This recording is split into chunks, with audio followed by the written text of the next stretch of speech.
That night after the supermarket, Tania stared at her phone long after she got home. Minjun, a stranger's name sitting in her contacts, yet it felt oddly significant. She laughed at herself. She had come to Seoul for work, not to get caught up in someone else's life. Days passed.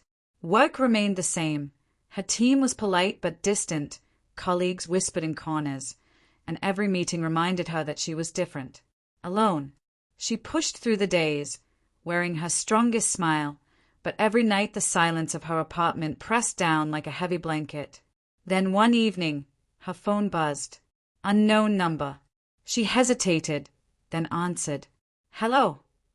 Tania. A familiar deep voice. Minjun. She straightened unconsciously. Yes, speaking.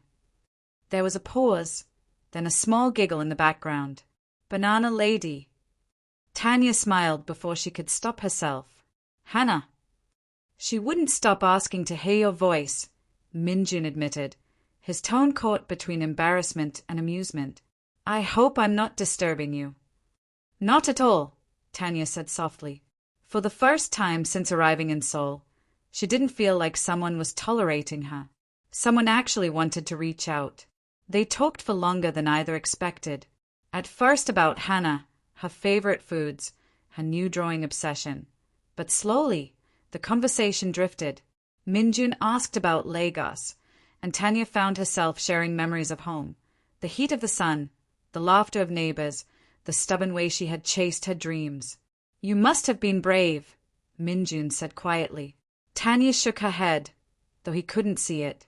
Not brave, just stubborn. But his words stayed with her. No one at work had ever spoken to her like that, noticing her effort, acknowledging her journey. From that night, the calls became frequent. Sometimes Hannah would chatter to her about bananas or show off a new crayon drawing over video call.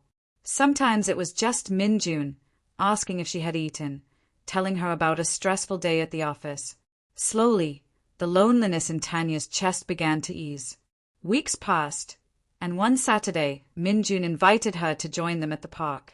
Tania almost said no, afraid of what it might mean, but Hannah's eager little voice on the phone left her no choice.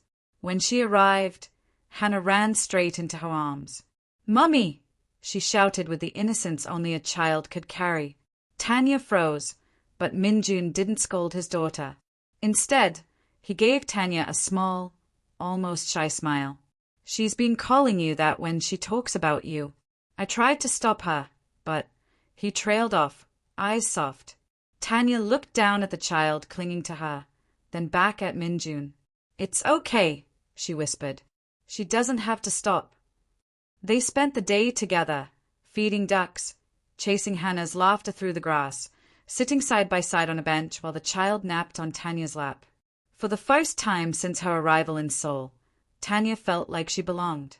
As the sun dipped low, Minjun finally spoke, his voice low and steady.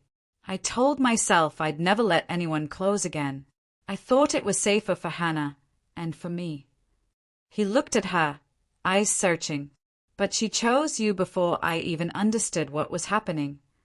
Tania's throat tightened. "And you? What do you choose, Minjun?" He didn't answer immediately.